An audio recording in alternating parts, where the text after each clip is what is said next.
फांटा की कहानी 1940 की दहाई में दूसरी जंग अजीम के दौरान शुरू हुई।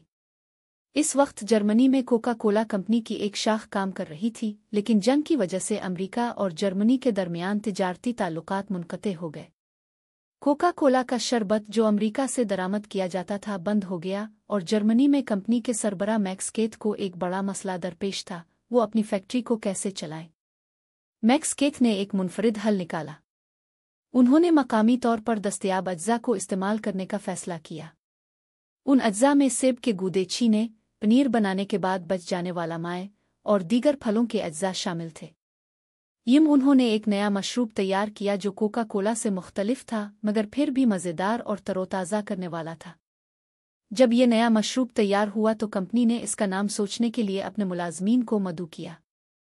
एक मुलाजिम जो हमेशा तख्लीकी सोच रखता था बोला, अपनी फैंटेसी तखय्युल का इस्तेमाल करो। इस पर एक और मुलाजिम ने फौरन कहा, फानिटा। ये नाम वजूद में आया।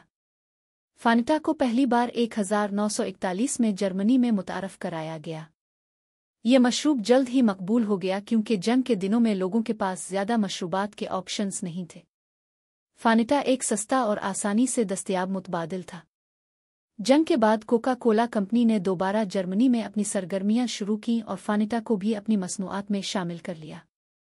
1950 की दहाई में कोका कोला ने फानिटा को आलमी सतह पर फैलाने का फैसला किया।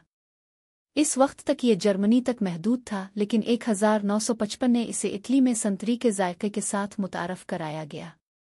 यह कदम फानिटा के लिए एक नया मोड़ साबित हुआ क्योंकि नारंगी जायका वाला फानिटा पूरी दुनिया में बेहद मकबूल हुआ। आज भी संतरी जायके वाला फानिटा सबसे ज़्यादा फ़रोख्त होने वाला जायका है।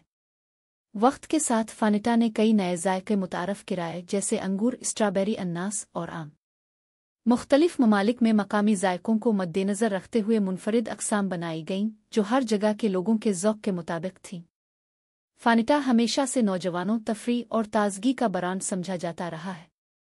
इसने अपने इश्तिहारात में मुज़ा, रंग बरंगे मनाजिर और मुतहर्रिक मूसीक़ी को इस्तेमाल किया, जिसने इसे नौजवान नस्ल के लिए एक पसंदीदा मशरूब बना दिया।